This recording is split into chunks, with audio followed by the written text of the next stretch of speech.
And it is time. What is up, everyone? Welcome back to my live stream. My name is Tyler Ramsby, and whether you are joining this live as it happens, or maybe you're joining it after the fact, watching the YouTube video, either way, it is an honor for you to take the time and hang out with me. In today's stream, we are going to do some more cloud pen testing. Specifically, we're going to get hands-on with pen testing Azure and seeing different labs that we're able to do on the pwnlabs.io environment. Now, if you haven't checked out pwnlabs.io, would really encourage you to check it out. I'd recently discovered them just last week, and by far, I'm not just saying this, by far, out of all the lab platforms I have done, pwnlabs.io has the best labs, the most realistic labs, and the most affordable labs. All the labs I've done so far on stream have been completely free. I did get a premium subscription because I really do think it's worth it, and you should get a premium subscription as well. But today, we're going to continue to work through the free Azure labs. I want to knock all those out first, so you're welcome to join me as we work through those labs. Before we do that, though, we are going to go through something they just released today. I only skimmed it over myself a little bit, but I want to go through it together. And what they release is a step-by-step path to be a cloud engineer, which also goes hand in hand with being a cloud pen tester. So without any further ado, let me go ahead and share my screen, and I want to show you guys my sweet setup. If you were in my stream last week, you know that I ran into some issues because my personal computer here only has 16 gigs of RAM, which is normally fine for running one VM, but I was trying to run my Kali VM and trying to run my Windows VM and trying to run some other things, and all of it just about crashed. So I got creative. I'm running my Kali VM off of this personal computer, but I hosted a Windows VM with no work-related stuff on it on my work computer, which has 32 gigs of RAM, and I'm hosting that almost like its own separate Windows server, and so I'm RDP'd into that. So here is going to be our Windows attack machine. And like I said, I'm RDP'd into it, so I'm not hosting it right here on my personal computer. And this Windows machine itself has 16 gigs of RAM. So now we have a fast Windows machine and a fast Kali machine. And so we can pivot back and forth, and we can use Cherry Tree in our Kali machine to take notes. But before we dive into the hands-on labs, I want to go through this. And honestly, I want to read it in its entirety. It seems long, but it's not super long. But it's really excellent stuff. I know many of you watching this, you want to know, how do I get in the cloud? How do I become a cloud security engineer? And here's the thing. There's a lot of roadmaps for becoming a pen tester, doing web apps and network pen tests, but there really aren't many, if any, roadmaps for becoming a cloud engineer or a cloud pen tester. So pwnlabs.io put this together, just released it today. So before we dive into the hands-on labs, let's look at this together. I'll give you my reaction, give you some of my thoughts, some of my context as we dig into this. So cloud security engineer roadmap by Pwnlabs. So we have kind of a overall view of things. I'm going to skim it just a little bit, but I do want us to go through this slowly together because I do think it's excellent content. So welcome. This roadmap is intended to be a step-by-step path that I would take to become a cloud security engineer today if I was embarking on this exciting journey.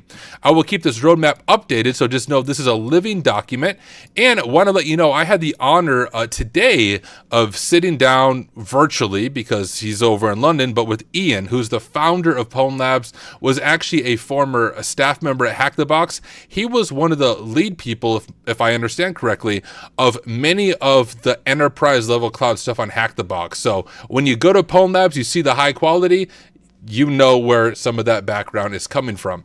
But had the opportunity to sit down with him, and we actually are going to have an interview coming up in the near future, just to make the event for everything, where I'm going to sit down with Ian on live stream, and we're going to talk all about the Pwnlabs environment, how he came up with it, what the future plans are, and his background. But this is a living document, is what he told me. So let's just start by saying there is no one correct route to getting started in cybersecurity and cloud security. I love this, right? A lot of people say, hey, you have to follow this path. No, you don't. And that's the beautiful thing about IT, and the beautiful thing about cybersecurity, and the beautiful thing about pen testing. You don't have to work IT support before you're a pen tester. You don't have to do this before you're a pen tester.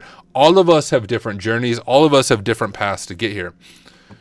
The roadmap has sections that provide individual guidance. So we have cloud engineer, security engineer, system admin, or software developer. So you kind of pick where am I starting from and where do I go from there. So we'll look over this real quick. The cloud security engineer roadmap. This aligns at a high level with the expected knowledge areas for a cloud security engineer and is intended for people who are new to cloud security and who aspire to perform a cloud security engineering role, which it's probably many of you watching this. To help you get started, we have a few things. Learn the foundations well. I think about TCM Security.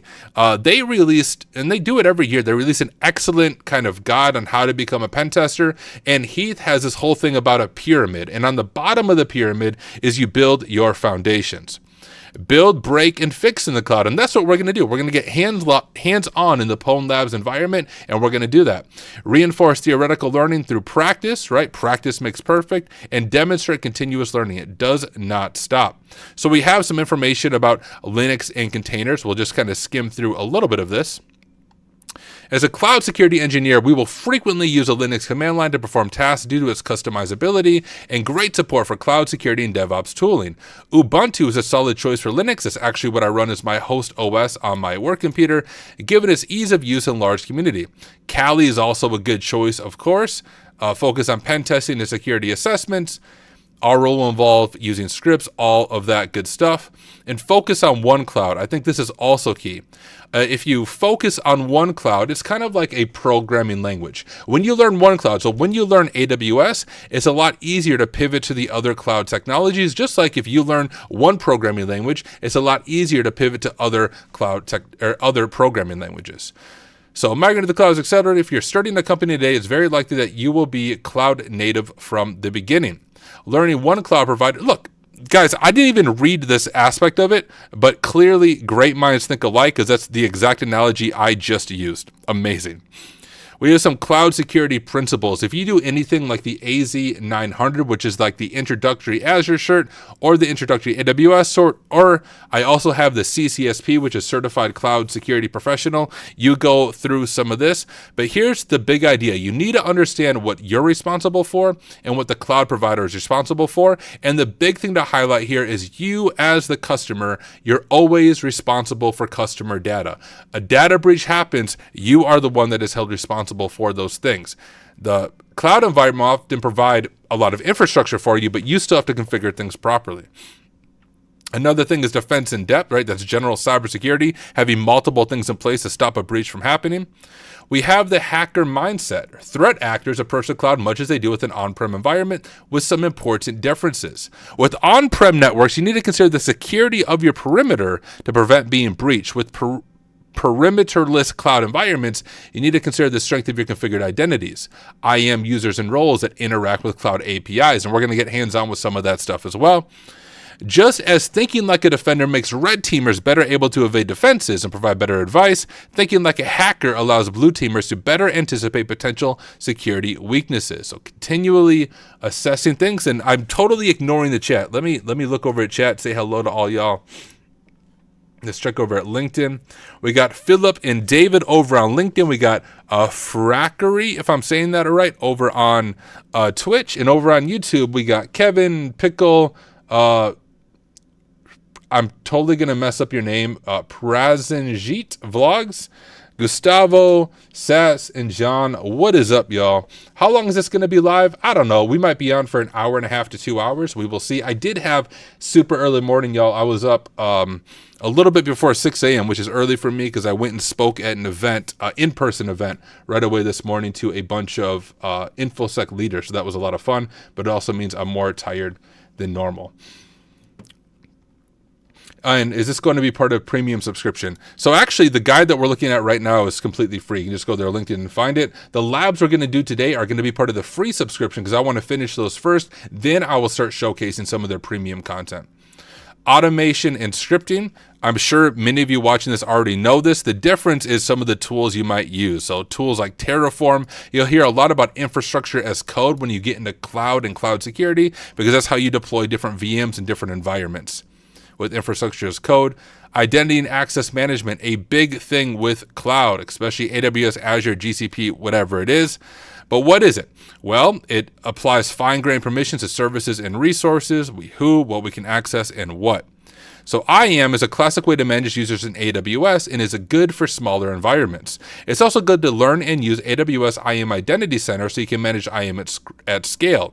IAM Identity Center supports key rotation, which is important, which means if a threat actor gains access to creds, they will only be valid for a short period of time, reducing the damage that can be done. And I will say in a lot of organizations, although this is available, many don't practice it. So when I do an AWS pen test, this is always a suggestion. Turn on key rotation.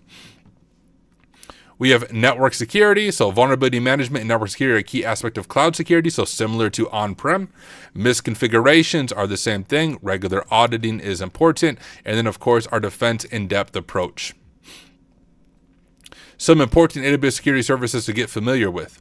And the cool thing, y'all, about Pwn Labs is they not only have red team exercises, they also have blue team and purple team exercises. So some of the exercises, you're actually on the blue team where you're using something like CloudTrail and you're tracing malicious activity and performing an investigation. So even if you're not a red teamer, the blue team side of Pwn Labs is also really helpful. Data security. We already talked about this a little bit, but as a cloud security engineer, we will need to ensure that sensitive data is encrypted in transit and also at rest. Remember, data is always the responsibility of us, not the responsibility of AWS or Azure or GCP. Customer data is your responsibility as a cloud engineer or as an organization. So it talks about key management. You don't want to store clear text credentials in scripts, just like you don't want to do an on-prem environment, but you'd be surprised how often we find things like this. Storage services such as buckets are a common way that threat actors gain sensitive data, and I think we'll be doing a hands-on lab with this in Azure blob storage today once we're done going through this. If the data includes creds such as keys, tokens, or passwords, this could result in threat actors getting a foothold in your environment. Logging and monitoring. Being able to hear a pin drop and understand when abnormal behavior is occurring in your environment is crucial, right? Proactive. You don't just want to investigate after your network got pwned. You want to be a little more proactive as you're working your way through stuff. Can you please share the link for this file? Absolutely, I'll share it. Here, let me grab it right here. Let me grab it over here. Hold up. I'll find it for y'all and I'll drop it in the chat. I realize I downloaded it. It's on their LinkedIn page, though, but I'll grab the direct link and drop it over in chat real quick. Oh, don't do that, Callie. Let's see. Posts. Here it is. All right, I'm going to drop this in chat. Oh, it didn't drop the link. That's silly. Okay, let's try this again. It's trying to drop just the... It's trying to drop the title. Does that work if you click it? No, it doesn't. It won't let me drop the link, y'all. Let me try it this way.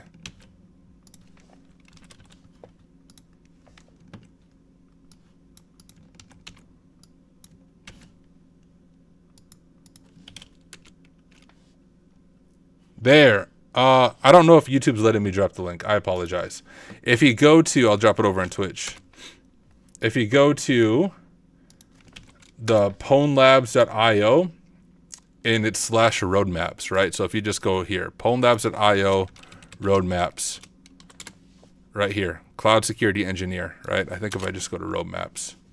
So we have to do cloud security engineer. So pwnlabs.io roadmaps, cloud security engineer, and you'll be able to get it. Okay, you guys got it. All right, sweet. Let's jump right back into this. Let me get chat pulled back up. So logging and monitoring, here's an example from CloudTrail. And like I said before, they actually have exercises where you're able to do this and trace an attack that happened. Splunk, I've actually done both Splunk and Elk challenges on my channel. So if you want to get hands-on with that, if you go back through my channel, I did some training as well as challenges from Try Hack Me with both of those platforms. An incident response, right? Quickly and effectively responding to security incidents will reduce the amount of damage caused by threat actors. In the cloud, which has very well-defined APIs and offensive tooling created for it, potential intrusions can result in exfiltration of company secrets and destruction of infrastructure in even short windows of opportunity. As defenders, it's super important to find incident response playbooks and automation and be able to respond and contain the threat as quickly as events unfold. So some standard incident response steps here from NIST, but applying it to the cloud. So starting points, we're almost through this guide. I would encourage you to slow down on your own, but want to give you a higher level overview. So targeting a career in cloud security is the ultimate goal, and we each have different backgrounds as we start on this journey. In this section, we provide individual advice for common starting points on how you can leverage your existing skills to get hired in a cloud security engineering role.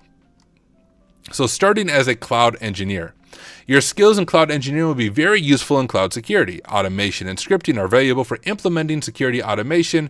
Networking knowledge, this is going to be the easiest way, I think, to break into a security engineer role.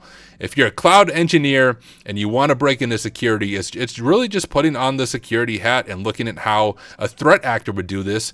And once again, PulNabs.io is one of the best places. So what are our summaries?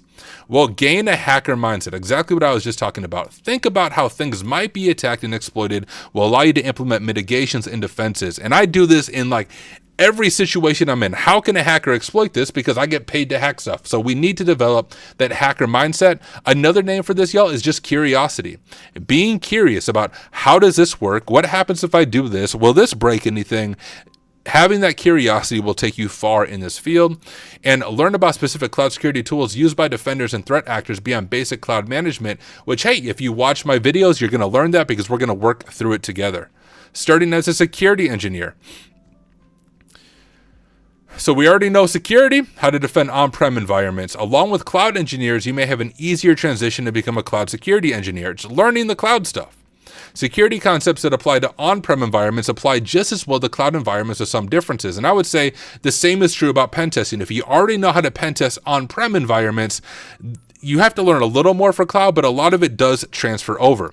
So cloud is perimeterless, which we already talked about, and cloud API uses cloud APIs that interact with your resources are accessible from anywhere in the world.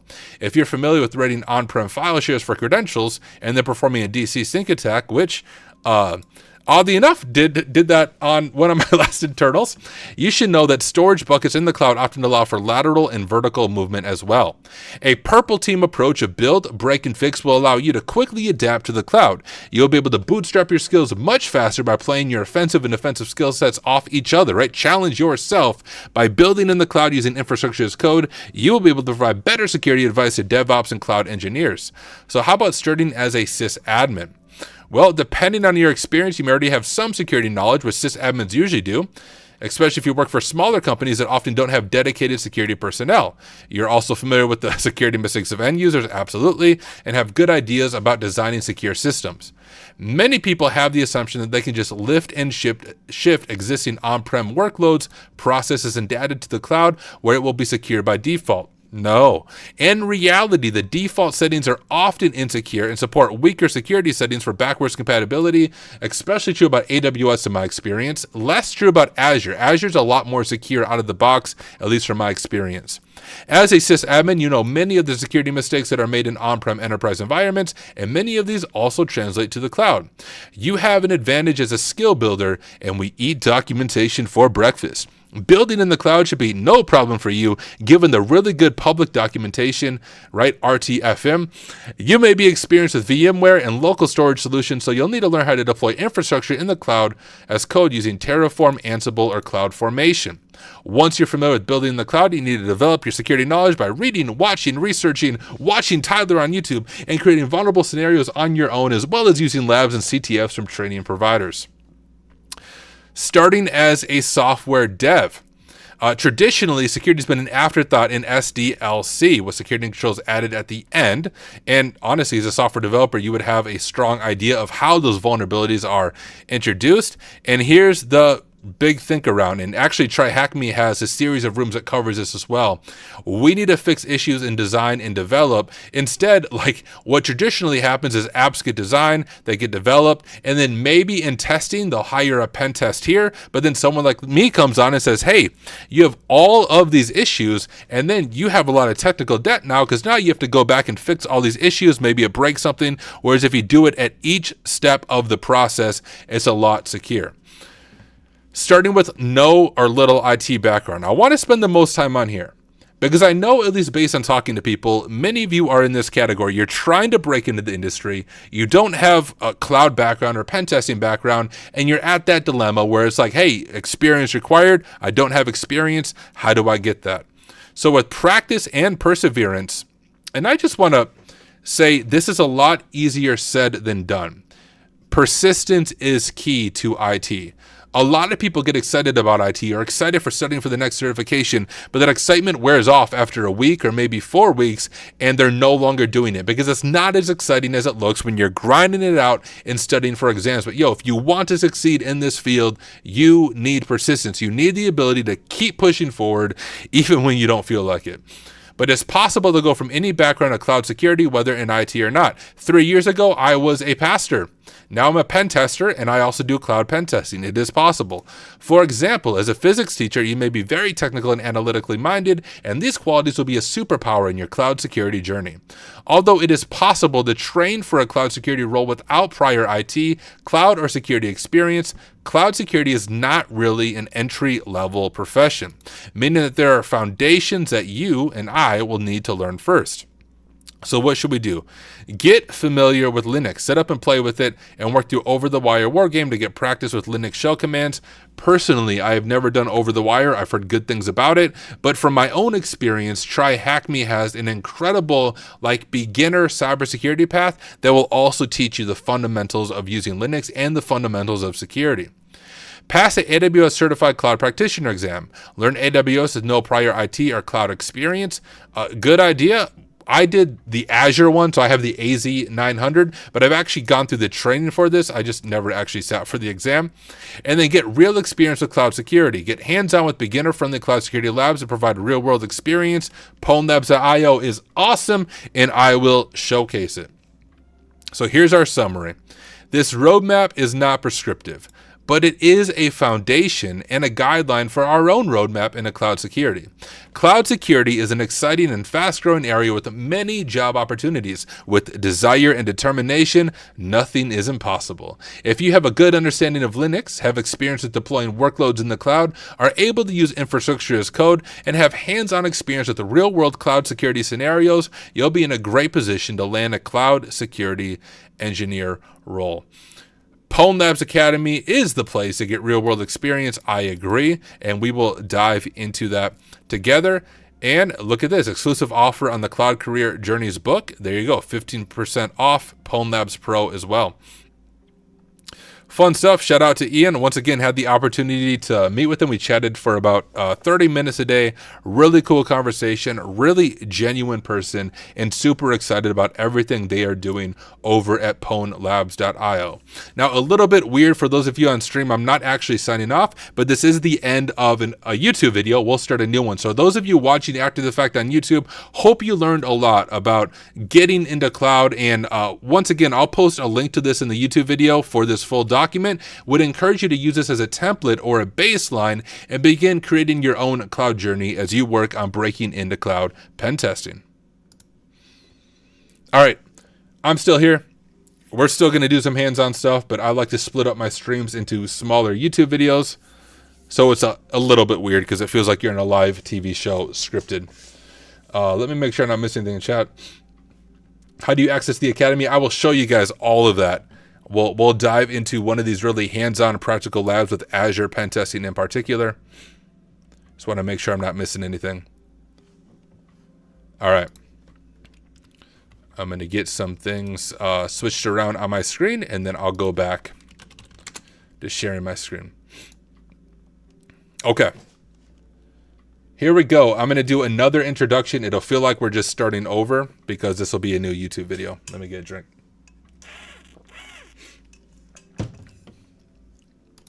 Hey, what is up everyone? Welcome back to another video, or if you're watching this as it happens, welcome to the live stream. I know it's a little weird for those of you who are already live because technically this isn't brand new. It's kind of like you're on a TV show and we're starting a new segment. But in this video, we're going to continue learning about cloud pen testing. Specifically, we're going to dive into Azure pen testing. Now, you probably know what Azure is. There's kind of three kings in the cloud environment. You have AWS, Azure, and GCP. And one incredible platform I recently discovered, you probably heard me talk about, is something called pwnlabs.io. Now, I'm not just saying this, but hands down, they have the best and most affordable cloud labs I have come across. Many of the labs are completely free to do, but if you want access to all the labs, you can get a premium subscription, which is only $20 a month. Now, if you've looked at cloud training outside of this, you know that that's an incredible price. You do cloud training with other organizations, you're spending hundreds of dollars just for initial access. So this really is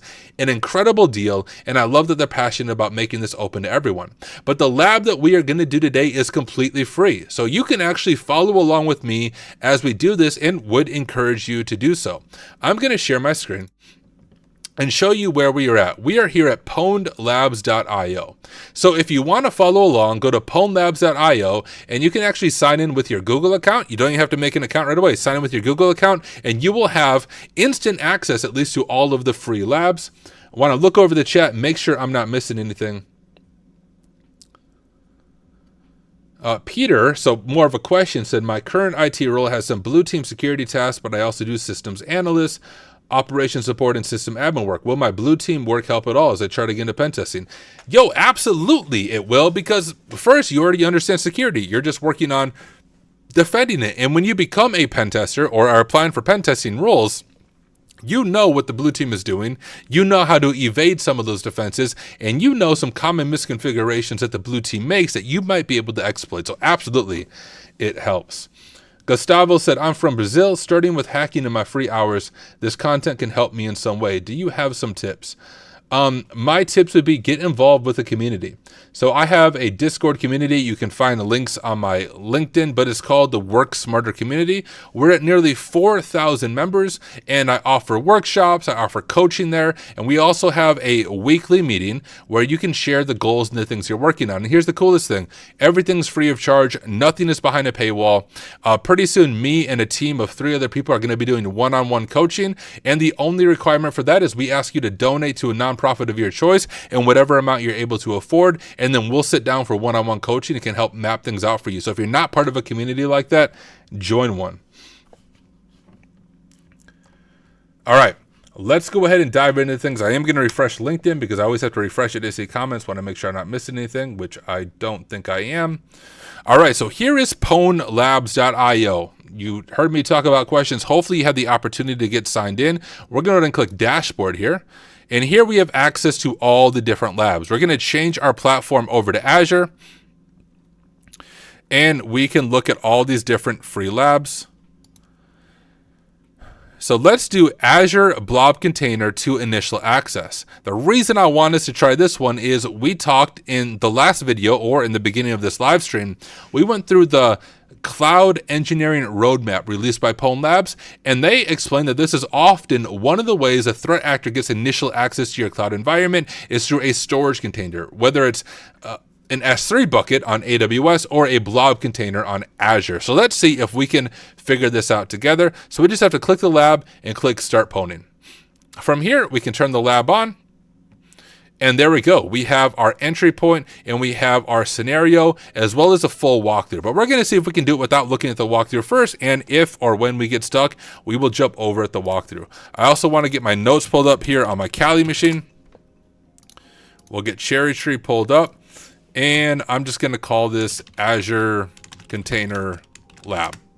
That'll work for me.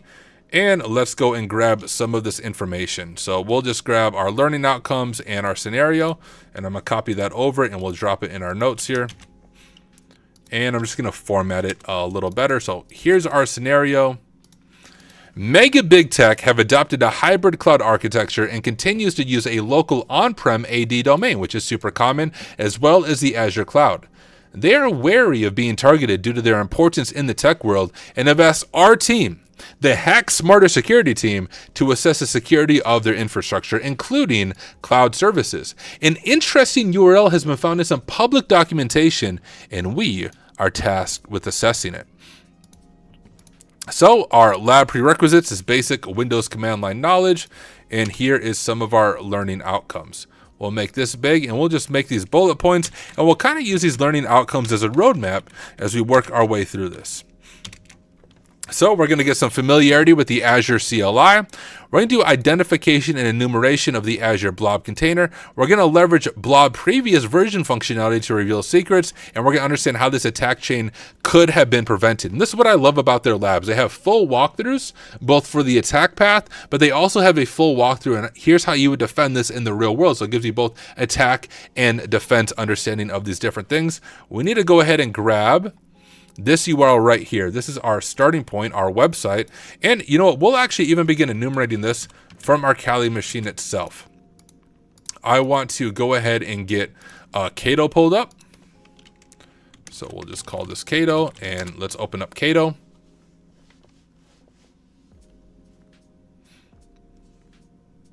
Since it's a website, we might have some web app pen testing if Cato wants to open. There we go. Thank you, Cato. I appreciate it. And let's go ahead and do a new project. And I'm just going to call my project Pwn Labs IO. Oh, maybe I should click the right button, eh? pwnlabs.io.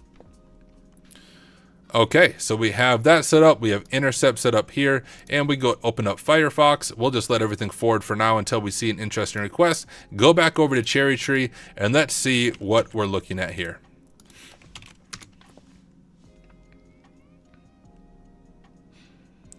All right, we have the all-in-one social media management solution for business. Looks like the buttons don't work, more of just a static website. And one giveaway also is that we have this web index. This tells us it's probably an Azure static website hosted in a container. And based on the attack path, that might be what it is. You can see none of the buttons work. Any of these work? Nope.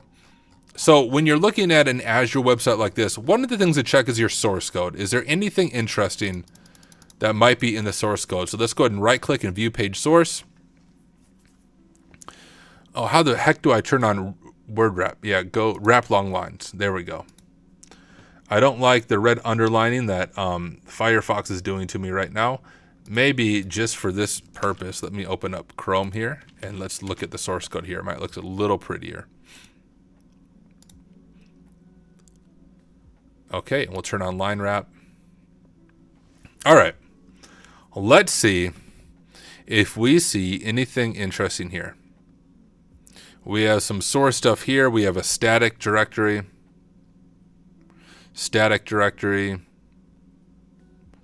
More static stuff. We could download it and look at it, but I don't think it's going to be super helpful for us.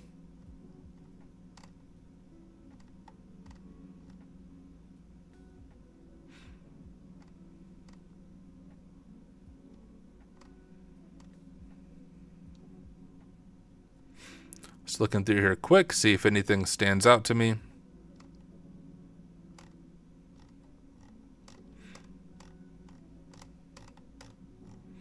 So nothing is standing out to me right away, but we know based on this right here, this is an Azure container, and we can even read the docs for that. So let's go to like Azure static website container, maybe like that.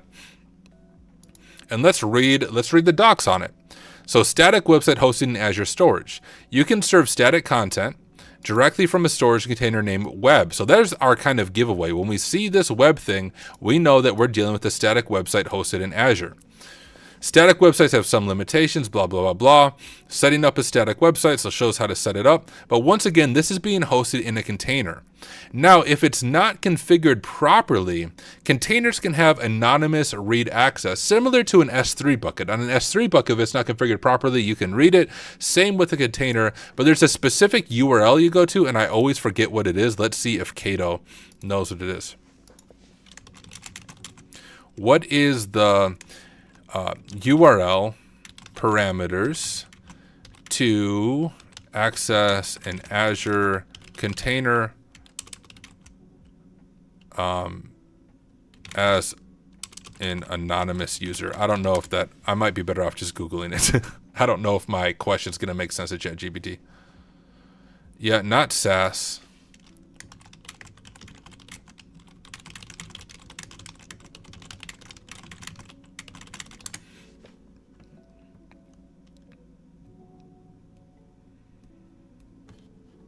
Okay, I'm just gonna Google it if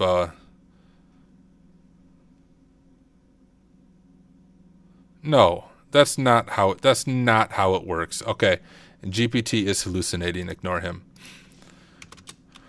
Azure anonymous container access URL.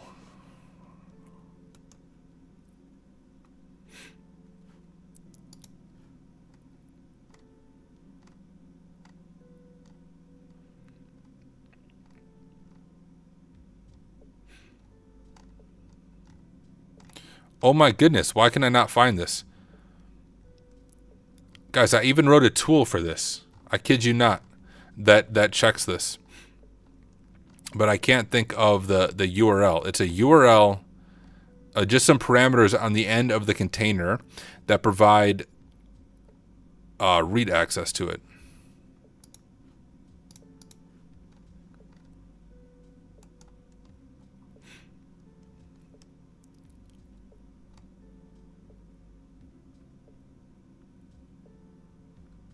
If anyone knows it, drop it in the comments. But it's really simple. I should have this memorized, but I don't. You can also enumerate with the CLI. Is Cato a ChatGPT? So Cato is just like a web app pen testing tool, sort of like Burp Suite.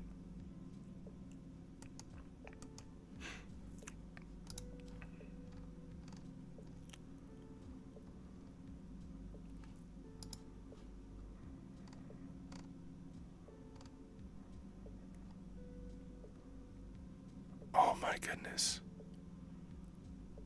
Here it is. No, it's not. Ah!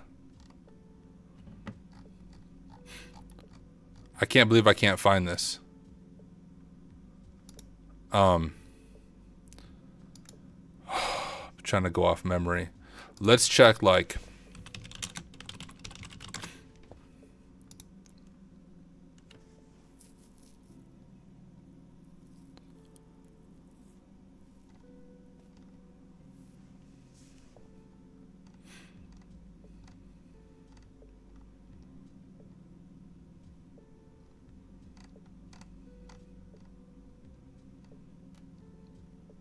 how could I not freaking remember this? This is silly. How can I not find it either?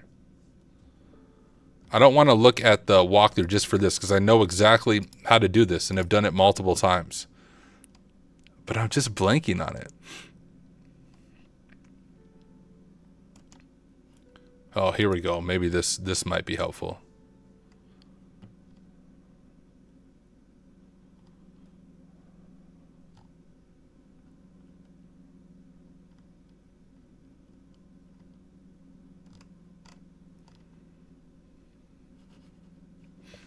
Dude, no, stop.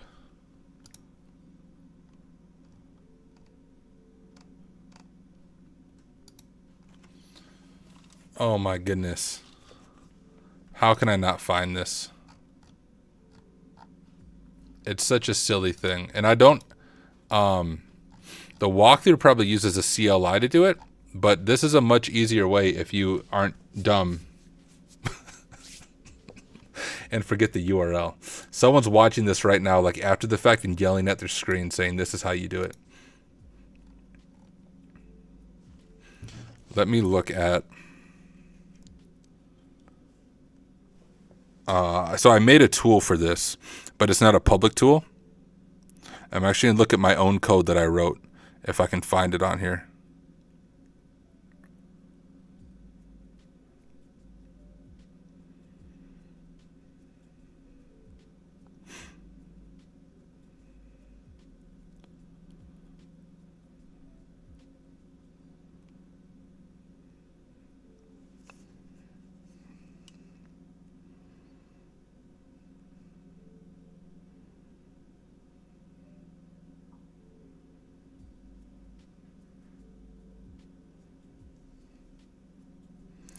Come on, Tyler. The frick, where's your script at, dog?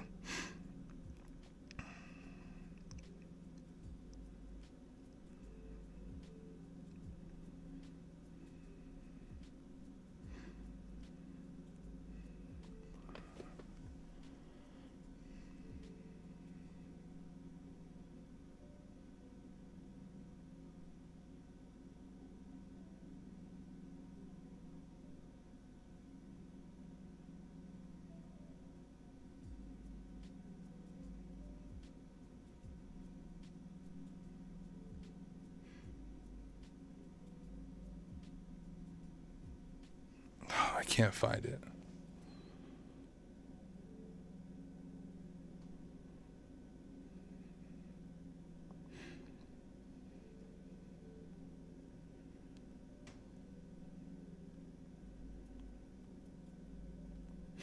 This is silliness.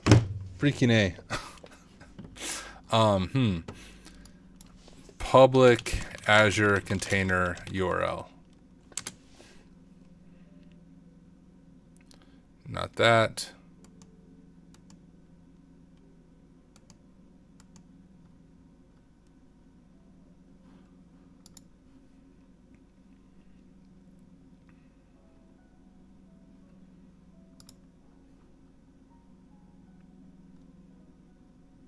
Here it is. Oh my goodness. This is what I'm looking for, y'all. Watch it not even actually work, but this is how you can list everything in it if it allows anonymous access. We're going to save this to our notes, even if it doesn't work, because this is what I was looking for. Just took me a little bit of persistence there. Now, if we go back to this, let's actually go back to the web. Yes, that's what I was trying to do. So it's similar to an S3 bucket. Now we can list all the blobs that are in this container. The container is readable by anonymous users. So we can see things like index.html. We can see all the scripts that are in this bucket. So let's actually document this for our notes. This would definitely be a finding if we were doing a pen test. And I just need to remember how to do this. I need to turn on light shot real quick. On my work computer where all my Azure notes are, I have this just as part of my notes, but I don't have those notes, access to it while I'm here on stream. So there we go. We have that. And if we look at this, leverage blob version functionality to reveal secrets. So there's a tool called Azure Storage Explorer, I think is what it's called. And if we go, is this where I had it at? If we copy this URL, we're going to switch back over to our Windows machine here. And if I go to Azure Storage Explorer,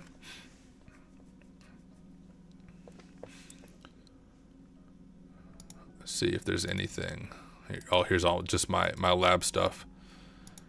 Let me do here, connect to Azure Storage.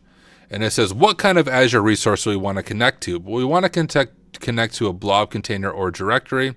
And we want to do anonymous. My blob allows anonymous access. And we have to use this URL that I found before. At least I think so. We'll see if this fails or if it works. Next, connect. Okay. Looks like it worked right here.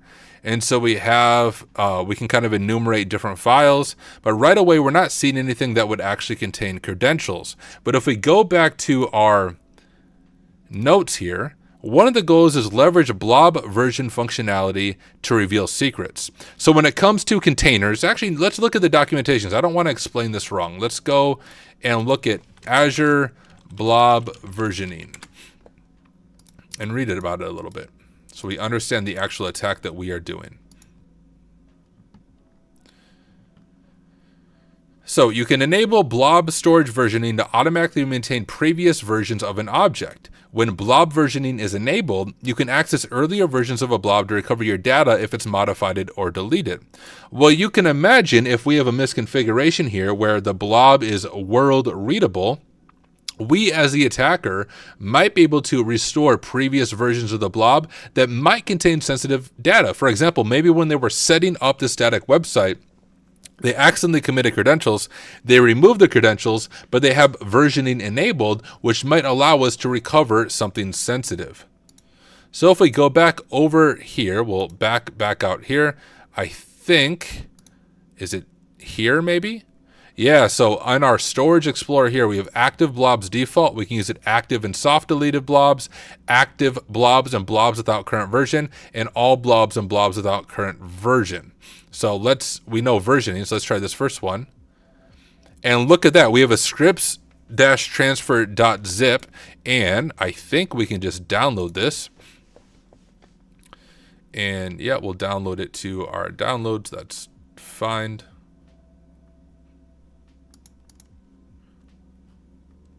Oh, do I need to select an actual folder? Will it unzip it when I open it? Let's see if it does.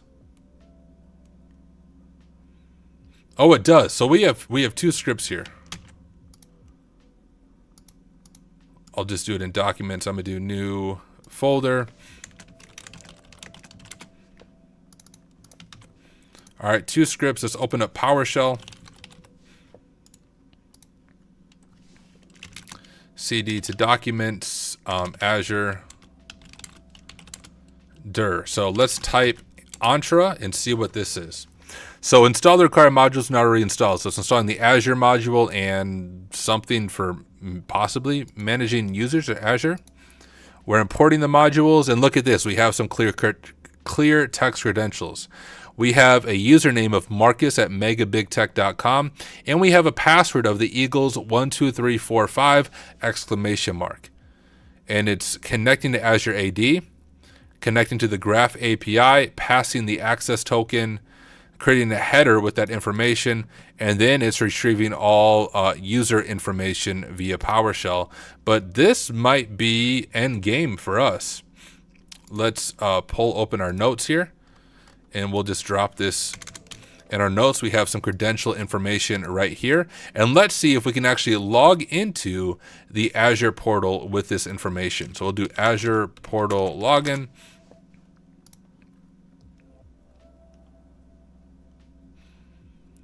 Right, I'm actually gonna do this over on Firefox.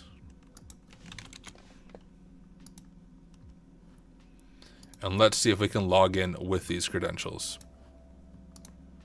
Marcus@megabigtech.com, and we'll grab our password, the Eagles 12345.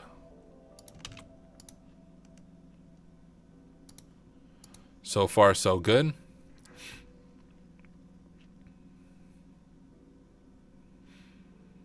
And boom, we have access to the actual Azure environment from here. We have some containers we might be able to get access to, but I believe this is our end goal. And if we go over and look at our profile, view account,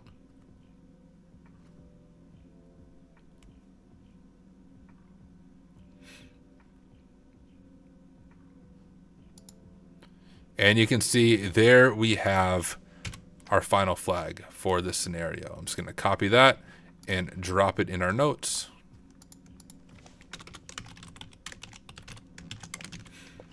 There it is. And let's go ahead. Whoops. Let's go ahead and grab the flag, copy it, go back to our Windows machine. Boom.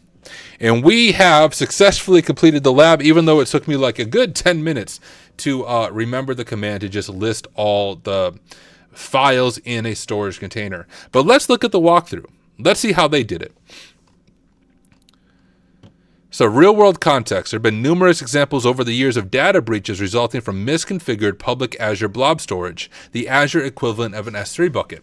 While Azure offers robust security features, the responsibility to secure data in the cloud rests with the account holder. Remember, we talked about this when we were going through the cloud engineering mapway, or cloud security mapway. All right, so yep, we found the development version. We looked at the source code, which I did as well. It reveals a static website file, which remember we looked at the documentation for that, and we read a little bit about blob storage. And see, they did it a much more hacker way than me, but hey, both ways work, do they not? So this is just a GET request method head. So they're just confirming here that it is hosted in as an Azure static website being hosted in a container. And all these things we discovered. So this is how they explored the web container. So they did it via the Azure CLI. Let's also do it via the Azure CLI. Like, let's do it their attack path as well. It's always good to know how to do things multiple ways.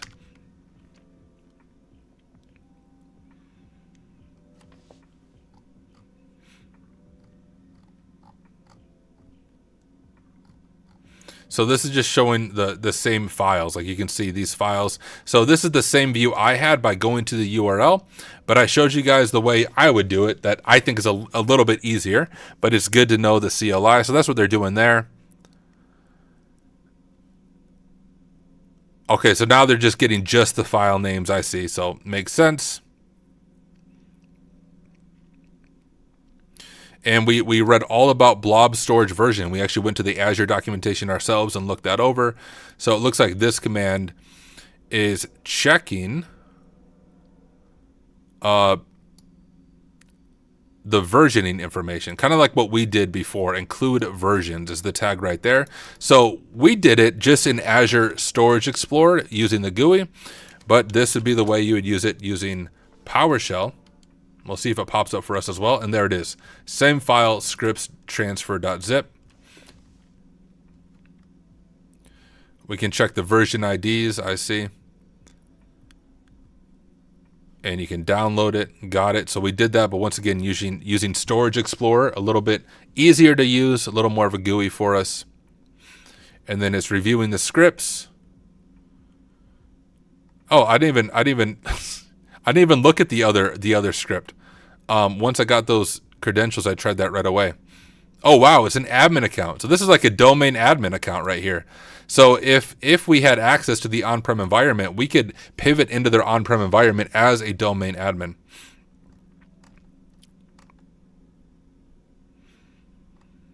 And they're just running the script to essentially dump the user, showing that the account's valid. We just logged into the Azure portal, and then they did the kind of who am I command after authenticating, and that's where they found the flag. So what I like about their labs is you can see there's multiple ways to approach this. I did it in almost completely different way than the official walkthrough, but we came to the same flag, the same target goal at the end. So defense, to start with, the entire blob container is accessible by anonymous users and world readable.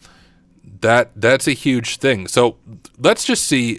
I'm not sure if we have permission to modify that as our Marcus user, but let's see if we can. So if we go and we search for containers.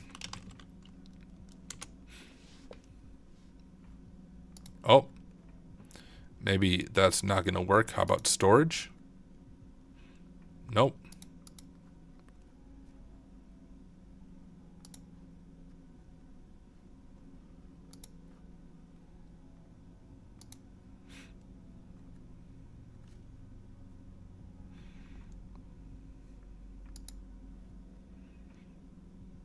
I'm just seeing this X contractors. How do I access?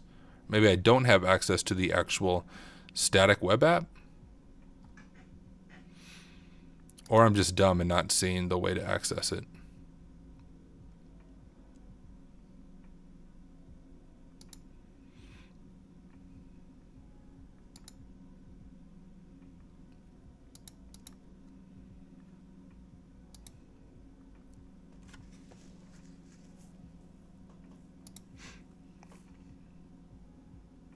Okay, so in all resources, I'm just seeing that. Oh well.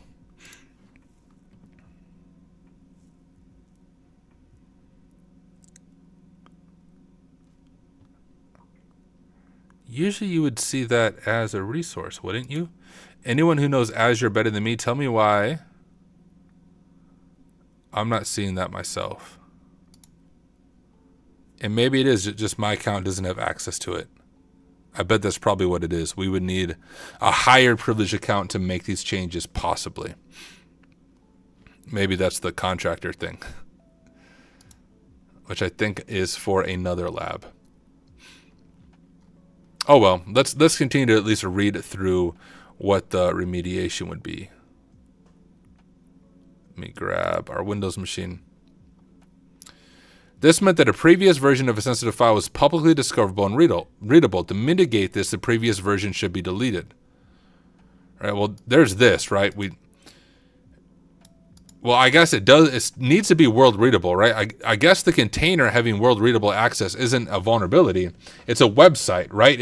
If people can't read the files, the website's not going to load. But This was the vulnerability. There was a sensitive file there that was deleted, but the version wasn't deleted. If using the Azure CLI, the following command can be used after setting the storage account context with set current storage account. All right, well, let's try that. Let's see if Marcus has these permissions. So I think it's connect AZ account going off memory. Hey, my memory serves me correct. Marcus at megabigtech.com. And let's go ahead and grab Marcus's credentials from our notes. The Eagle, copy that, jump back over to our nodes and paste those in. All right, we are authenticated to the lab as Marcus. And so it's saying use this command. So remove AZ storage blob. We want to specify the web container. Here's the blob we want to remove, and here's the version ID we want to remove.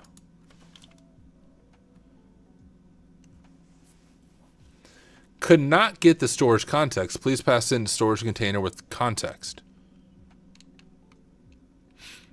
Is it supposed to be context instead of container? Let's see.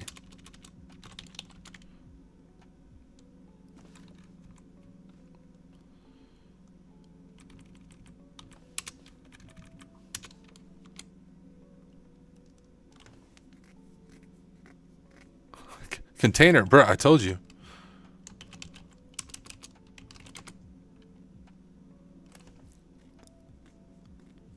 I wonder if it's a permission issue since the command also isn't working. We must need more permissions. It's just demonstrating in the lab how you would fix this. All right, finally, it's never recommended to hard code credentials and scripts. You know, that's huge on-prem or in the cloud. Credentials should be stored in a PAM or a privileged access management system. Password manager are using a service such as Azure Key Vault. Key Vault allows us to securely store and access keys, passwords, certificates, and other secrets. But there you go, ladies and gentlemen, we have completed on Pwn Labs the Azure Blob Container to initial access. And once again, the cool thing about it in my perspective is I did it a completely different way than the official walkthrough, but we still had the same goal. We landed at the same place. So there's multiple ways to approach these labs. So less CTF-y. For a CTF, which I don't like, there's always like one specific way to do it. If you don't do it that exact way, you fail. Everything's a rabbit hole. And I want to throw my keyboard when that happens. But very practical, very, very fun stuff here. We are going to dive into another lab, at least that's my plan, but this is the end of this video if you're watching this after the fact on YouTube. So thank you for hanging out. Hope you did the lab right alongside of me and you learned something in the process. And hey, if you want more Azure pen testing, just watch the next video. All right, another YouTube video done. Let me catch up on any comments. Peter said, are the majority of AD pen tests that you do in an Azure environment? The OSCP is not based on Azure AD, right? Yeah, no. So OSCP, any of those certs, don't worry about cloud. You're not tested on cloud at all in the OSCP. Just worry about on-prem Active Directory. Check out LinkedIn.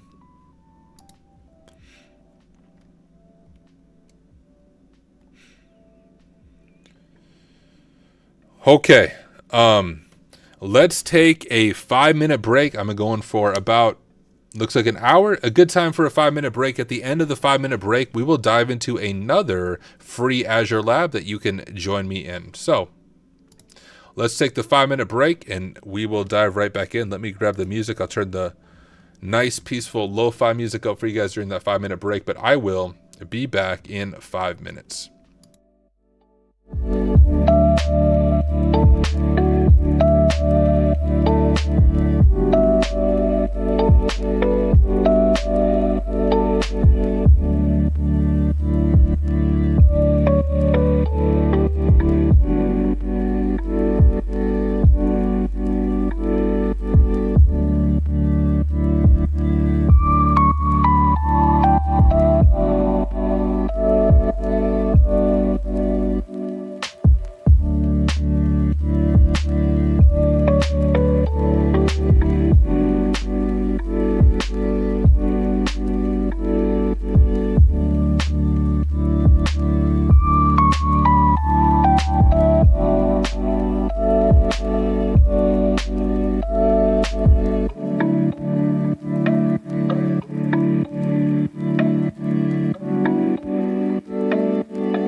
And we are live. What is up, everyone? Welcome back. If you've been watching live, we have been on stream for a while now. We are over an hour into the stream, but if you're watching this after the fact on YouTube, this is the start of a brand new video. So whether you are watching this live as it happens or watching it after the fact on YouTube, it truly is an honor to have you hanging out with me. Today, we are going to continue our series of working through all of the Azure labs by pwnlabs.io. If you have not checked out pwnlabs.io, would really encourage you to do so. By far, the best cloud labs I have stumbled across. They offer hands-on, practical, realistic labs in AWS, Azure, and GCP, and they're constantly adding new content. So really excited to explore the platform. Recently got access to a full premium sub, so I have access to all their labs. But before we dive into the premium content, we are continuing to work through the free labs, at least on the Azure side of things. Also, had the opportunity to sit down with Ian, who's the founder of Pwn Labs, and had a really good conversation with him. And I'm going to bring him on stream in about 4 weeks. I need to create the event, but we're going to hear all about his story. You'll have the opportunity to meet him and ask him questions. But truly, check out Pwn Labs, incredible lab environment.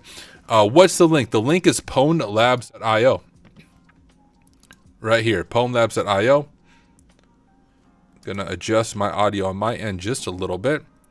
But pwnlabs.io, the lab we're going to do, again, today is completely free. So you don't need a subscription. You can just log into an account and you can join in. So here we are, pwnlabs.io. I'm going to go ahead and click dashboard. And we will sort our labs by platform. We're going to do Azure.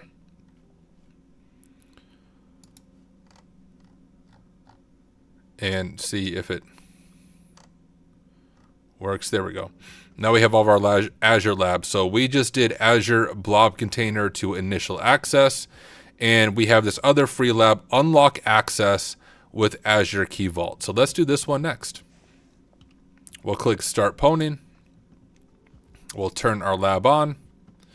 And here we go. And it looks like we're actually picking up where our last lab left off. So if you remember the lab that we just did, or maybe the video that just released before this one, we compromised a static website doing Azure container, and we were able to do anonymous read access. That we then threw that in Azure Storage Explorer.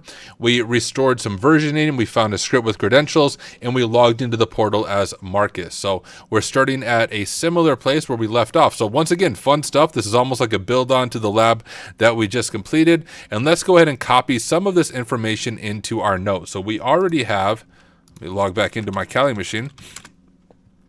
We already have his credentials here. So we'll just do that. We'll do this and we'll call it Azure Key Vault lab, maybe. And here are our credentials from the previous lab. And let's go back to our Windows machine and copy down all of our scenario information here. And also focus. Oh, real world attack. This is what I want. Real world context. I like including that in my notes. So we'll go here, paste it here, and I just like to format this a little bit better. So we'll make our credentials H1. We'll make our scenario H1. So here's our scenario. After successfully compromising the Azure user account Marcus at megabigtech.com and gaining access to their cloud environment, megabigtech have asked us to see how far we can penetrate into the cloud environment and if we can access any confidential data.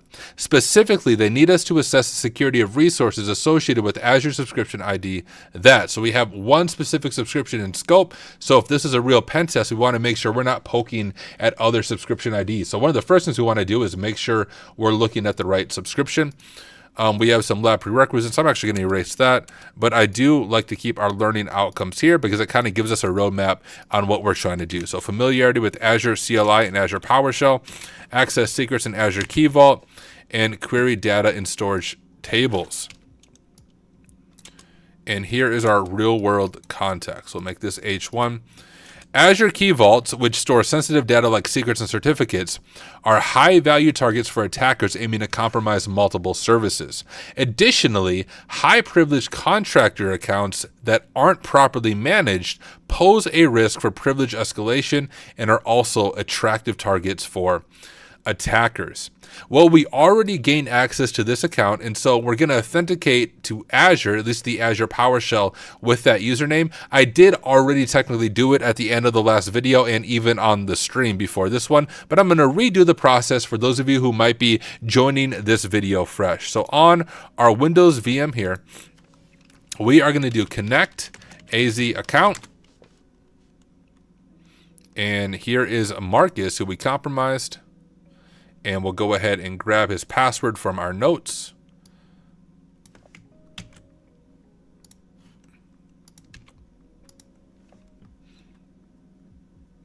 Okay, we got access to it. And now we want to make sure we're targeting the right subscription. If we look back over at our notes, it says we want to target the Azure subscription ID that, and I don't know off the top of my head the command for that.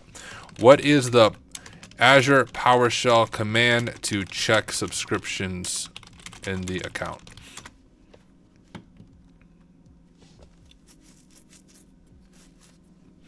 Get AZ subscription is the command that I am looking for. So let's do that. Get AZ subscription.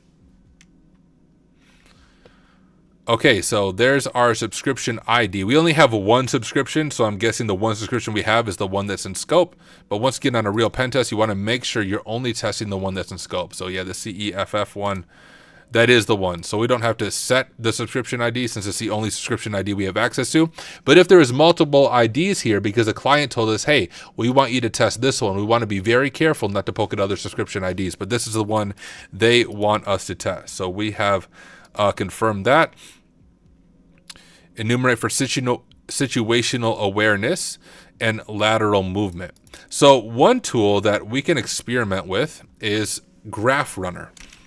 If I CD to CD back, CD to desktop, CD tools, CD Graph Runner, clear, dir, we'll import module, graphrunner.ps1. Okay, and now let's go ahead and actually check out this wiki because I always forget the syntax.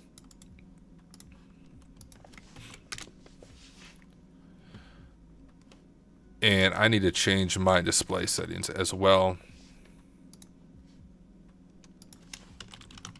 to dark mode. None of this light stuff.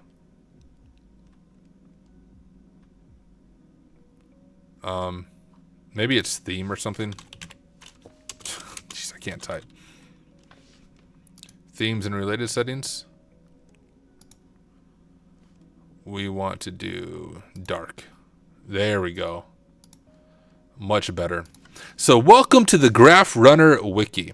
The first thing we want to do is authenticate as our target user, and it looks like we can do that with get graph tokens. Get graph tokens.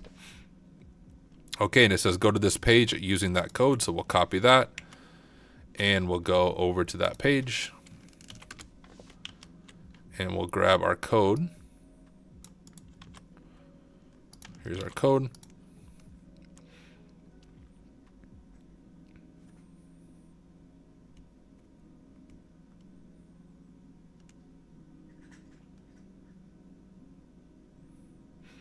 And Marcus is our account that we compromised. We'll have to grab his password from our Kali machine. Eagles.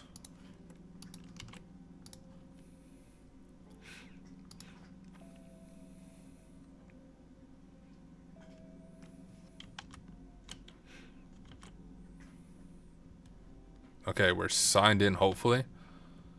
There we go, we got access, and there's a bunch of different modules on here, but if we look back at our scenario here, it says access secrets in Azure Key Vault, so there might be some passwords there, and I think there's a module for dumping secrets here on the pillage module, I think. So not search mailbox, not SharePoint, not search terms, not user attributes, not get inbox, not get Teams chat. All right, let's look around at some of the modules this offers. I think there's one for this. Maybe recon enumeration. Access policies, dump apps, get security groups, updatable groups, get dynamic groups, SharePoint URLs. Maybe I'm thinking of microburst.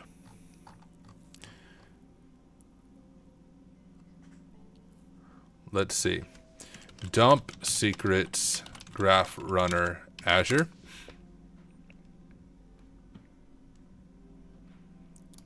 Maybe it's microburst. Microburst wiki. Okay, well, maybe if we did Azure, that'd be a good starting spot. AZ functions. Get AZ passwords. Here's what I'm looking for. I think this will try to dump passwords from any Azure Key Vault that we have access to. So let's actually do that. Microburst, clear, dir, and we'll do import module, microburst. And while it does that, let's read up on how to properly do this.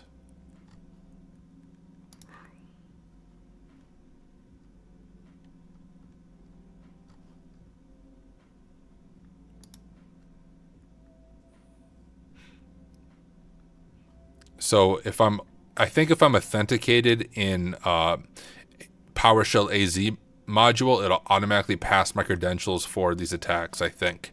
So we don't have to like authenticate like we did with Graph Runner. But we'll find out.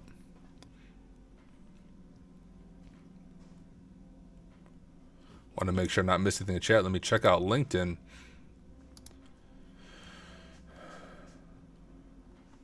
All right, so far so good. What do we got? People 24. We have a little over 30 people hanging out at 9:30 at night. Yo, that's awesome. Thank you all for joining me live. Really do appreciate it.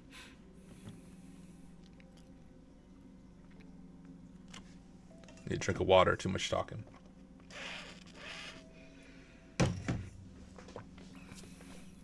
We're almost there, ladies and gentlemen. With microbursts anyways. We can read about microbursts a little more.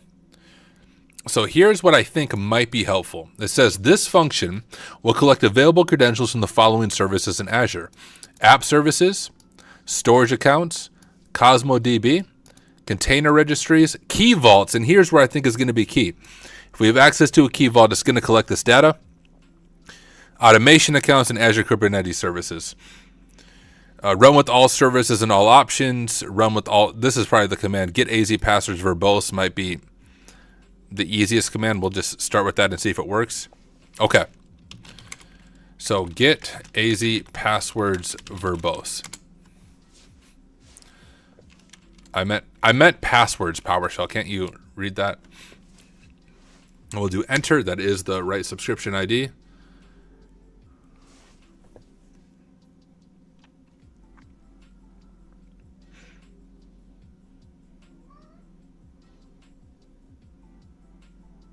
Okay. We're logged in as Marcus at megabigtech.com. Wonder why that didn't work. Because I saw this key vault in the portal, like at the end of the last lab, I saw this key vault. Let me connect. Let me just reconnect to Marcus's account. I'm just gonna use another account. Maybe something like went weird between the two labs, or maybe I'm doing it wrong. If this doesn't work, we're going to go to the portal, and I want to see if I can do it directly from the portal instead, right? There should always have multiple ways to do the same attack. Let's see. If we re-authenticate, I'm going to try to dump those passwords again. If that doesn't work, we're going to go to the portal and see if I can do it that way. If that doesn't work, we may need to Privesk a different way and get access to something else. Can EDR on a virtual machine still detect malware on a container within that virtual machine? Yeah, it should be able to. Yo, what up, Justin? Watching for a while. Finally caught you live. How are you? I'm doing well, my friend. Thank you for asking.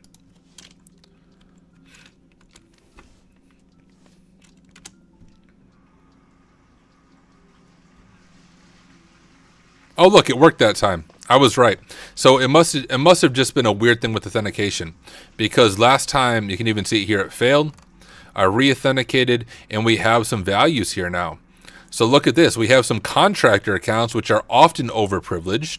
We have our name, value, name, value, name, value. So let's go ahead and grab this information and drop it in our notes. Right? Here's our information. And now we want to know, okay, are any of these users valid users? And we can actually enumerate all the users in Azure. We might be able to do that here with microburst.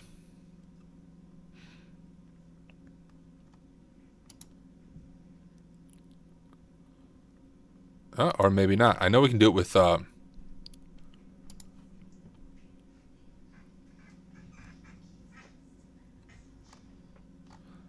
we can do it really easily with Graph Runner. Let's switch back over to Graph Runner now. And now I have to remember how to connect to Graph Runner.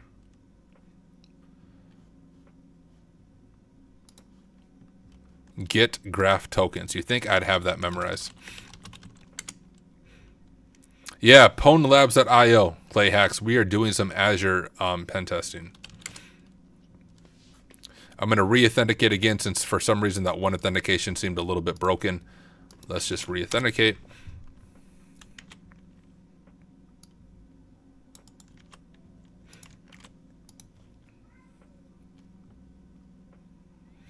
And I am going to use another account. I just want to do this over again with our other credentials.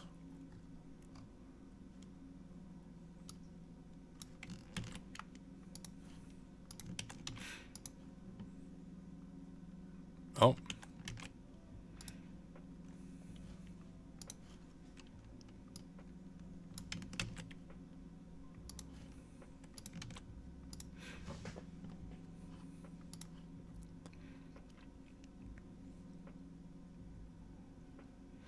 Okay, there we go. And now on Graph Runner, we should be able to dump all the users, and we can see if we can match any of those contractors to possible user accounts and see if we're able to log into them.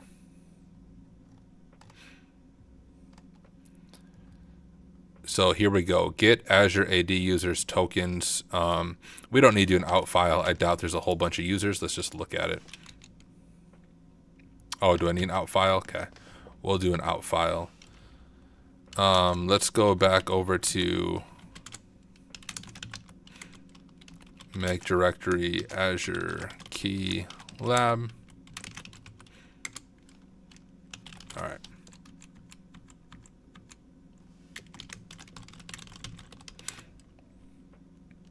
Oh, there we go. So we can see the users here. And if we look over at our labs, who did we compromise? So one was an Alyssa Suarez. And I'm not seeing an Alyssa. One was a Josh Harvey.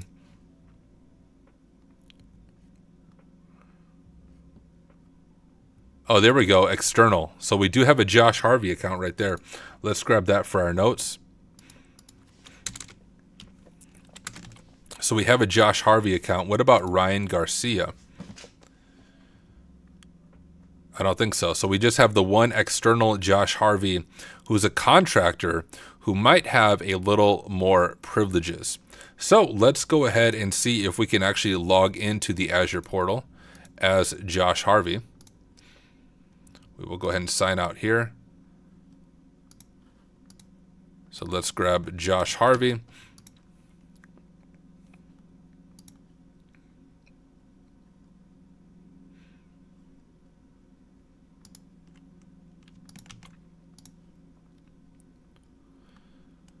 And Josh Harvey's password looks like it's right here. What up, Tagora? Good evening. Good to have you here. And we were able to authenticate. What were you trying to do though? What's the scenario? So enumerate for situational awareness, done. Access secrets in Azure Key Vaults.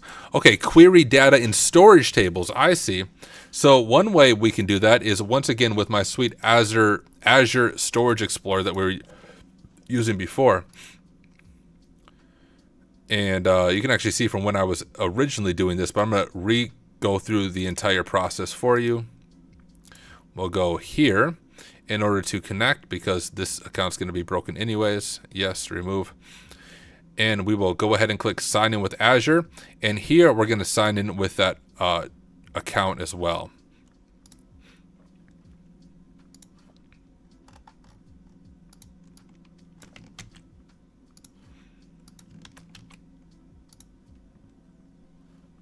And we'll grab our password from right here. Sign in. Okay, authenticated, says Open Storage Explorer. You are now signed in. Beautiful. Okay, now if we go to list the resource we have access to as Josh Harvey, we have a few things. So we have security configs. We have security configs for security PC, no data available. We have logs, no data available. Oh, here's that website, y'all. This is what I couldn't access before. This is that website that had the script that was deployed as that user that they tried to delete, and then we gained access to it. Looking over at YouTube, just said, are you working on the Azure Labs? I am. And hey, Zach, good to have you here. And we have a customer database. It sounds like sensitive information. At least that's what we should think.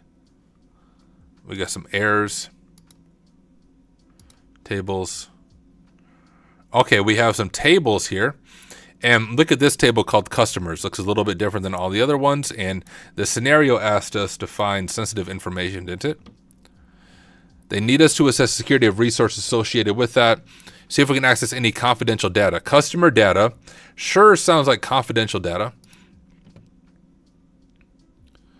So here we have credit card numbers, card expirations, customer ID, and their name. Definitely sensitive data. And you can see we also have a flag right here, and we can go ahead and copy that value. Control C, and I'm going to jump back over to our lab environment, and we will submit the flag. And there we go. Yes, Marcus, this lab is completely free, my friend. No subscription required, but we have successfully completed the lab. But before we sign off, let's read through the official walkthrough. And like the last walkthrough, I did it completely different than the official walkthrough. Let's see if it holds true again this time. So Entra ID is the identity provided for Azure. Yep. An Azure subscription is a logical unit of Azure services that is linked to an Azure account. And so that's why we are focusing on one subscription. For this assessment, we should install PowerShell in the Azure CLI. I already had that installed. So they logged into the Azure instance using the Azure CLI. I used Azure PowerShell. After authenticating, we return the terminal and run connect Azure AD to log in using the Azure PowerShell as well. So I use connect AZ account. So once again, doing it completely different than the official walkthrough. Instead of who am I, they did like the familiar Azure who am I command. Shows the full name as well, the flag that we gained in the previous one, which we did that lab right before this one. We can see that they are a member of the directory readers, a group that allows us to enumerate Entra ID. Checking if we have permission to other resources. So very simple script that's doing that. And you can see we have access to X contractors. You could also see this just through the GUI. So if I go, I won't pull it up, but in the GUI, you can also see this. We can also, so there you go. If you go to the portal and log in as Marcus, you can also see that right away that you have access to this X contractors because I noticed it. Clicking on all resources or navigating to this URL, we see X contractors. Yep, exactly what I was saying. And then let's see what's inside the key vault. So what I did is I used microburst and the get AZ passwords module. This is a more manual way to do it, but yo, microburst, you guys saw me do it. Super easy. Maybe more script kiddie way of doing it, but hey, the tool did the job and it dumped all the secrets for these two users for me. So this is very much the manual way of doing it. So this is basically what microburst is doing in the background, right? Grabbing these secrets and we did it the same way. So let's see if any of these names match existing users. Oh, so they just kind of essentially grepped their way through it in some ways, just saying, hey, does given name equal Alyssa? Does given name equals Josh? Does given name equal Ryan? And then if so, print it out in a table, and they found Josh. I manually did it, but if we were actually dealing with an enterprise environment with hundreds upon hundreds upon hundreds of users, this would definitely be the better way of going about that. And there's our Josh user. We have the object ID.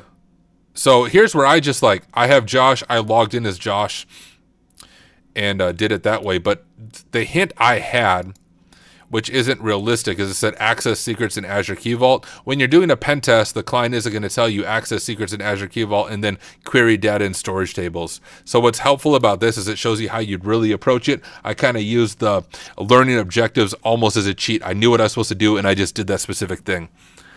Here we're getting Azure AD membership for the user to see what we actually have access to. And if you run this, you can see customer database access, and that would give the hint, hey, we might want to check out a table with Azure storage. Checking permissions that are assigned.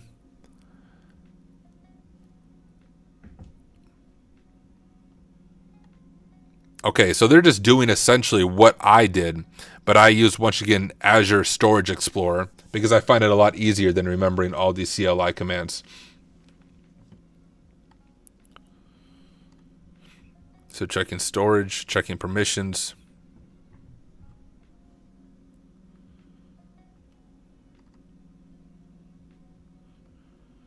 Shows customers. Yep, so exactly what I did, but using Azure Storage. Oh, and you can use Azure Portal as well. So if we logged into the portal, we could have just done tables that way and looked at it. All right, let's read about defense. The first compromised IAM account had access to an Azure Key Vault that contains the creds for other high-prived user accounts. One of these credentials was found to match an existing IAM user. Does a contractor account still need to be there, or can it be disabled or deleted? The contractor account was a member of a group that had access to the customer's storage table, and due to lack of encryption, they could view the confidential payment details of all mega big tech employees. Remember, sensitive data should be encrypted at rest and in transit. The attack chain starting with the previous lab shows how any user on the internet would be able to access this information and how multiple avoidable mistakes combine together to cause a breach. Hardening Azure Key Vaults and ensuring least privilege access policies, along with regular monitoring audits, can help mitigate these risks. And now I'm curious, now that we have access to Josh's account, I think here I'm logged into Josh's account, can we fix the original issue? We have access to the static website. If you remember the last video, or if you're watching on stream, the last lab that we did, it was abusing a blob that was not deleted that had sensitive information here. If I go to containers here, web, oh no. So our contractor doesn't have access either. I was seeing if I could use the contractor and delete that file, that versioning file, just to like properly remediate these past two labs. But if you missed the last video, watch it. We walk through how you would actually fix this initial issue. But ladies and gentlemen, we have now completed, if I can scroll up, unlock access with Azure Key Vault, and almost like a two-part lab, because our last lab was part one, getting access to these credentials, and then we did some cool stuff in order to get access to a contractor account. We found customer data, and we were able to find the final flag. Once again, very much a realistic lab. And the other thing I enjoyed, like the previous lab, is I did it in a pretty different way than the official walkthrough, and yet we still got to the same goal. So there's multiple ways to complete these labs, multiple ways to get to the end goal, and I really do enjoy that factor from the Pwn Labs team. So Pwn Labs, kudos once again on the incredible work for another excellent lab. Really enjoyed it. Hope you all enjoyed it as well. For those of you watching on YouTube, this is the end of this video. So hopefully you can jump to the next one and learn more Azure and cloud pen testing, or just jump to one of my other videos. Do appreciate you taking the time to support my channel, to watch one of these videos, and I will see y'all in the next one. Okay, I'm still on stream. I'm tired, y'all. I was up. I shared this in the beginning. I was up a little bit before 6 a.m. and I was able to speak at an event, which was really cool. I was on a 3-person panel and spoke to around 80 leaders in InfoSec in the local area, an in-person event. So spoke to CEOs, vice presidents of IT about cybersecurity and pen testing and how to help other people break into the field. So it was fun, but I usually don't wake up that early. I'll hang around. I'll be happy to do a Q&A. So if anyone has questions about pen testing or careers or just questions for me, feel free to ask them in the comments. I'll do my best to monitor all 3 of the platforms, LinkedIn, Twitch, and YouTube. But this is just a live stream exclusive. So if you have questions, we can do a quick AMA. Otherwise, I'm going to go to bed.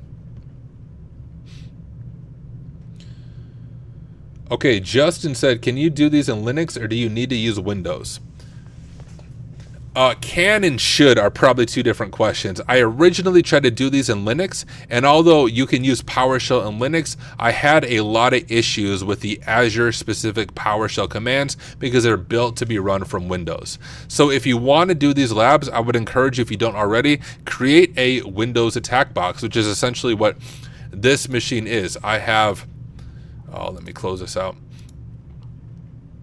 Right, I have all like the Defender stuff completely turned off, so nothing's stopping me. I have my tool folder with all my specific like Windows hacking tools. So we have like Mimikatz and PSExec and PS Tools and Rubius and SharpHound, things that just work better from Windows. And I even use a machine like this in actual pen tests. This is a copy of that machine, but removing any sensitive like client or customer data, but all the same tools being used. So when I'm doing pen test, I'm often switching between Linux and Windows, whatever is the best tool for the job. And when it comes to Azure pen testing, I've noticed Windows is often the best tool, but there are some things that work better on Linux as well. So I think you should have attack environments both in Linux and Windows. My issue is like my personal computer only has 16 gigs of RAM, so I can't run both at the same time. So I actually set up in some ways a server on my work computer which has 32 gigs of RAM,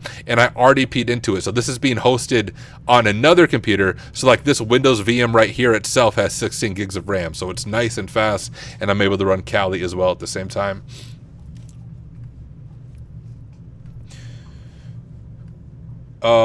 Key vaults and all the sensitive data could be extracted using GUI from the Azure dashboard. Yeah, I'm quite certain it could.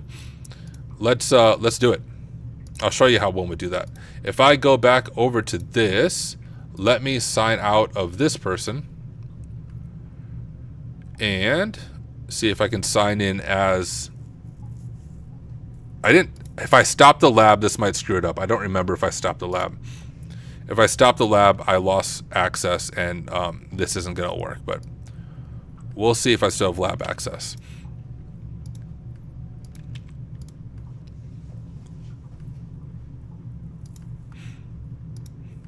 Okay, I do. So was this user, we had access to the key vault, and we saw it right here, external contractors. If we go here, and I think it's secrets over here, we can see each one of these users. So if we click Josh Harvey,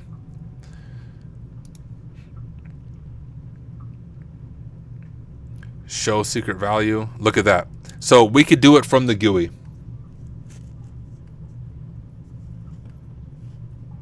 Any other questions you guys have? Happy to hang around for a few minutes. Oh, Clay Hack said that RAM struggle is so real. I recently upgraded from 8 gigs to 32 gigs on one of my desktops. Yeah, it's huge. I considered that, but instead it's like I had this idea when I was working today. I was like, yo, I have this super powerful computer, and I can just RDP. I can make virtual machines on my powerful computer and literally just RDP into them, no issues. So that's how I'm doing it. And I have another Ubuntu machine, another personal Ubuntu machine that itself has just 16 gigs of RAM, but I could always host a virtual machine on there and just RDP over to it. I have what's called the Tyler Cloud, and so I'm accessing my Windows machine in the Tyler Cloud. This is hosted in the Tyler Cloud right now.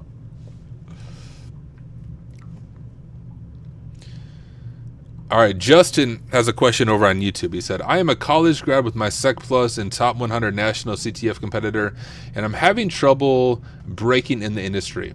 Do you have any advice? Yes. So without knowing your specific situation of like a few diagnostic questions. One, are you getting interviews? If not, you need to work on your resume. Because based on your graduate experience, the Sec Plus, and that top 100 national CTF competitor, you should at least be getting interviews. If you're not getting interviews, do a resume review. See if there's anything in your resume that can be tweaked a little bit. The other suggestion I always have is start creating content. So if you go to my oldest YouTube videos, it was like me saying, hey, how I got a degree at WGU. And then what I did is I just documented my learning process. I wanted to be a pen tester, but didn't have the experience. But I thought, hey, if I document all these machines I'm working through and just live stream myself, I might make some cool connections. I interviewed people like John Hammond and Heath Adams and Matt Kiley. So I had these bigger names that I was able to interview. And then when I applied for a pen testing job in the interview, I could tell them like, yo, I have this YouTube channel. I've built this small little platform here. I'm passionate about learning and giving back to the community, so I don't have the experience you probably want, but if you give me a chance, hopefully all the content I've created up to this point shows you that I can learn. So start building a platform, whether it's creating YouTube videos, streaming on Twitch, having a blog. If you don't do that already, start doing it. I think it'll help you stand out from other people. Nate said, unrelated, but I have a junior pen test interview coming up. First, congratulations. Do you have any topics I should brush up on that may not be commonly expected? So I'm not sure what would be commonly expected or what you have in mind. Generally speaking, a junior pen tester, you're going to spend a lot of time working with web apps. So if you don't have the OWASP top 10 memorized, go memorize it. And not only should you have like the vulnerabilities memorized, but you should be able to very quickly say, how would you test for cross-site scripting and how would you remediate cross-site scripting? And you can give a scenario on what you would do and how you would check that. So I would go through the OWASP top 10 and be able to answer that question for every vulnerability. Here's how I would check for it.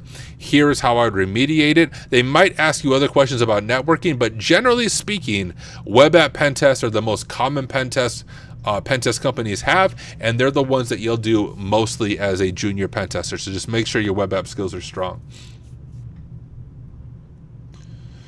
Kevin said, I'm new to this world. Any pointers on how to go about watching your videos with that in mind?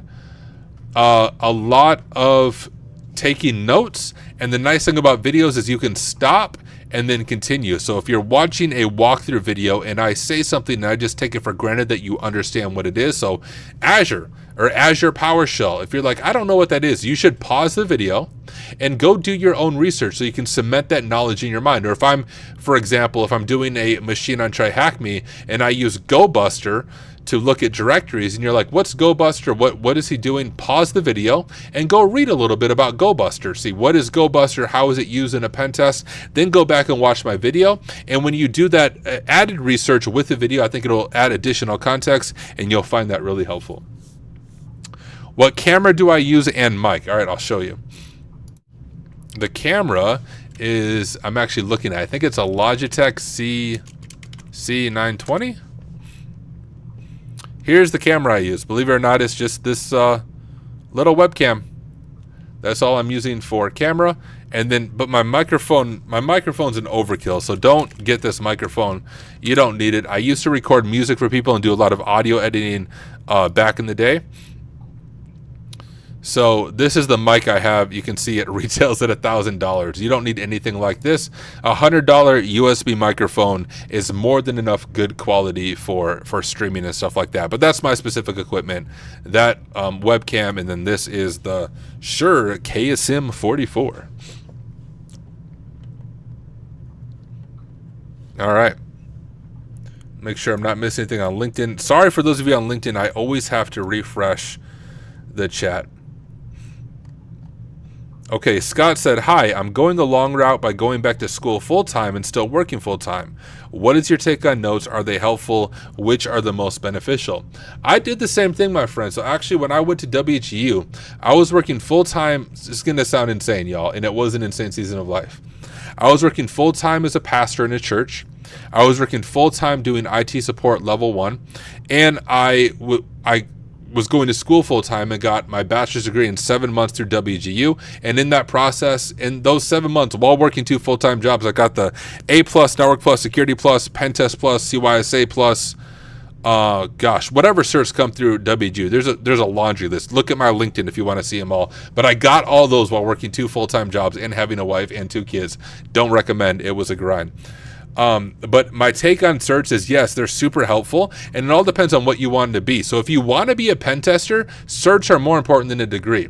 Now, I love education. I have an associate's, a bachelor's, and a master's, but if you want to be a pen tester, those degrees honestly don't matter that much. Instead, I would focus on getting the OSCP and the PMPT or the CPTS through Hack the Box. Those hands-on certifications are what's going to make you stand out, not your degree, to a pen testing company. They want to know, can you get hands on keyboard? Can you hack stuff? Can you prove it? And those certs help you prove it. On the other hand, if you want to apply for a blue team or threat hunting role, those are often at larger organizations, large banks, and they do care a lot more about formal degrees. So if your plan is blue team threat hunting, focus on those degrees, even in some ways more than the certs, because those degrees are what help you get past that HR screener and land a foot in the door. So long answer short, degrees and certs are both good, but it does depend on what your end goal is as far as which one you want to prioritize over the other. I have both, right? So I have degrees. I also have a bunch of certs, including things like the OSCP. So if you don't know what you want to do, kind of like me when I was doing it, just do them both, and hey, then you're set up. Okay, make sure I'm not missing anything else. All right, I don't think I am. And like I was saying, y'all, I was up early for a speaking engagement. And so I am. Oh, did I lose the stream? Hold up, y'all. Am I still on stream? Oh, yeah, I am still on stream. Okay, my other YouTube one just kind of bugged out. I'm still on stream. Sweet. If someone is using a VPN, can you trace it semi-easily? Nope, probably not. So if you want to talk about OPSEC, we can talk about it a little bit. OPSEC or operational security, generally VPNs are pretty good at hiding your IP, but where people fail at their OPSEC is they'll use a VPN, but they'll still log into like the same social media account or the same email that they use off the VPN. And technically, if a threat actor was able to compromise you and you're trying to hide your identity, but you're logging into your personal accounts from the VPN, well, then they can very quickly figure out who you are and then cross-locate that to your actual IP and figure out, like, basically unmask your anonymity. So VPNs themselves aren't super easy to trace, but a lot of people who try to use VPNs for anonymity have bad OPSEC, and they log into personal accounts while on a VPN or while on the Tor browser, whatever it is, and that's a good way to have your identity exposed. But okay, y'all, I'm gonna call it a night. Thank you again for hanging out with me for the past almost 2 hours now. I'll probably be on stream tomorrow. At least that's my plan. So same time, same place. There's always a chance I'm not, but that's my plan, is to be on stream tomorrow. If not, thank you again for hanging out, and I will see y'all in the next one. Peace.